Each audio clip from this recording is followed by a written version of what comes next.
நண்பர்களே, இன்னைக்கு நாம பேச போற விஷயம், ஒருவேளை நீங்க பலவீனமானவராக இருந்தா இப்பவே இந்த வீடியோ ஸ்கிப் பண்ணிடுங்க. ஏன்னா இது ஒரு நாட்டோட கதை இல்ல. இந்த உலகத்துல நமக்கே தெரியாம நம்ம பக்கத்திலே இருக்கிற சில நாடுகள்ல நடக்கிற ஒரு மரண வேட்டை. ஏப்ரல் 28, 2026 சர்வதேச நீதிமன்றம் ஒரு அதிரடி தீர்ப்பு கொடுத்திருக்கு. ஒரு பயங்கரவாத கும்பலுக்கு 22 வருஷம் சிறை தண்டனை. அவங்க செஞ்ச தப்பு என்ன தெரியுமா? ஒரு மனுஷனை மனுஷனா பார்க்காம வெறும் உறுப்புகளாக பார்த்ததுதான். ஐரோப்பாவுக்கோ இல்ல ஒரு நல்ல நாட்டுக்கோ போனா வாழ்க்கை மாறிடும்னு கனோட வர்ற அப்பாவி மக்களை கடத்தி அவங்கள சித்திரவதை பண்ணி அவங்க உடம்புல இருக்கிற பாகங்களை கருப்பு சந்தையில ஏலம் விடுகிற ஒரு கொடூரமான நெட்வொர்க். இன்னைக்கு ஐஜே வேஸ்ட்ல இந்த மாடர்ன் ஸ்லேவரி எனப்படும் நவீன அடிமைத்தனம் எப்படி வேலை செய்துன்னு அக்குவர ஆணிவர பிரிக்க போறோம். வாங்க போம். ஏன் மக்கள் இதை போன்ற ஆபத்தான பாதைகளை தேர்ந்தெடுக்கிறாங்க?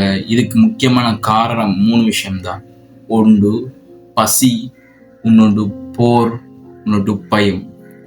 தன்னோட நாட்டுல இருக்க முடியாம பிழைப்புக்காக எல்லை தாண்டி வர்ற மக்களை சில நாடுகள் கேட்வே மாதிரி பயன்படுத்துறாங்க. ஆனா அந்த நாடுகள்ல முறையான சட்டமோ அரசாங்கமோ வலுவாக இருக்காது. இதை பயன்படுத்துகின்ற ஆயுதமேந்திய கும்பல்கள் தங்களை ஏஜென்ட் அறிமுகப்படுத்துறாங்க. உங்களை ஒரு வாரத்துல பாட தாண்டி விட்டுருவோம், அங்க போன லட்சமா சம்பாதிக்கலாம்னு ஆசை வார்த்தை சொல்லுவாங்க. ஆனா உண்மை என்னன்னா, அந்த மக்கள் தங்களோட காலடியை எடுத்து வைக்கும் போதே அவங்களுக்கான விலை நிர்ணயிக்கப்பட்டுடுது. அவங்க போறது கனவு தேசத்துக்கு இல்ல, ஒரு இருட்டான நரகத்துக்கு. இந்த ஏப்ரல் 2026, 28 தீர்ப்புல வெளிவந்த உண்மைகள் உங்க தூக்கத்தை கெடுக்கும். இது ஒரு சிஸ்டமேட்டிக் பிசினஸ் மாடல். முதலாவது என்ன நடந்தா, திட்டமிடப்பட்ட கடத்தல். பார்டர்ல வர்ற அகதிகளை போலீஸ் மாதிரி வேஷம் போட்டு கடத்துறது. அவங்க கிட்ட இருக்கிற பாஸ்போர்ட், போன் எல்லாத்தையும் பறிச்சுடுவாங்க. ரெண்டாவது என்ன பிசினஸ் மாடல்டா, சித்திரவதை அறைகள்னு சொல்லி அவங்க ஒரு சின்ன அறையில 100 பேரோட அடைச்சி வைப்பாங்க. அங்க சாப்பாடு இருக்காது, தண்ணி இருக்காது. அங்க நடக்கிற கொடுமைகளை வீடியோ எடுத்து அவங்க குடும்பத்துக்கு அனுப்புவாங்க. 5 லட்சம் அனுப்புனா உன் பையன் உயிரோட வருவான், இல்லைன்னா பிணமாகத்தான் வருவான்னு வாட்ஸ்அப்ல மிரட்டுவாங்க. மூணாவது அவங்க செய்யறதுதான் உறுப்பு வணிகம், ஓகன் ஹார்வெஸ்டிங். இதுதான் இதோட உச்சகட்ட கொடூரம்.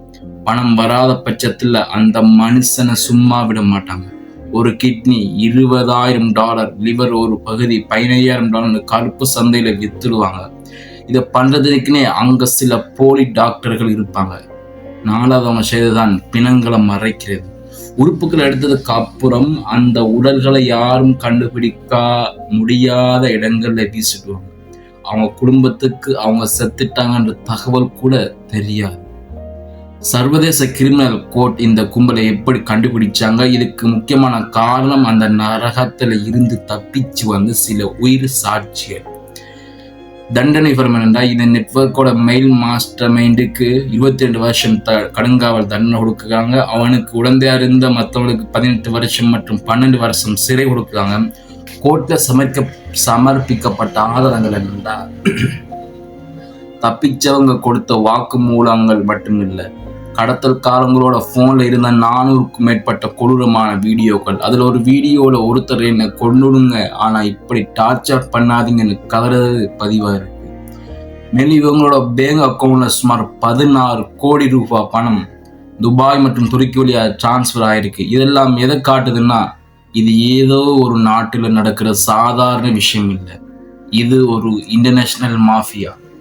பாதிக்கப்பட்டவர்கள் கண்ணீர் மற்றும் உலகம் எதிர்விரண்டா. இந்த கொடுமையில பாதிக்கப்பட்ட ஒருத்தரோட கதை தான் இது. 22 வயசு பையன் தன்னோட குடும்பத்தை காப்பாற்ற வெளிநாடு போக ஆசைப்பட்டான். நான் 8 மாசம் அந்த இருட்டாறையில சித்திரவதை அனுபவிச்சிருக்கான். கடைசி அவன் வீட்டில இருந்த கொஞ்ச நிலத்தையும் வித்து பணம் கட்டுனதுக்கு அப்புறம் தான் அவனை விட்டு இருக்காங்க. ஆனா இன்னைக்கு அவன் ஒரு மனுஷன் இல்ல, வெறும் நடமானும் பிணமாகத்தான் இருக்கான்.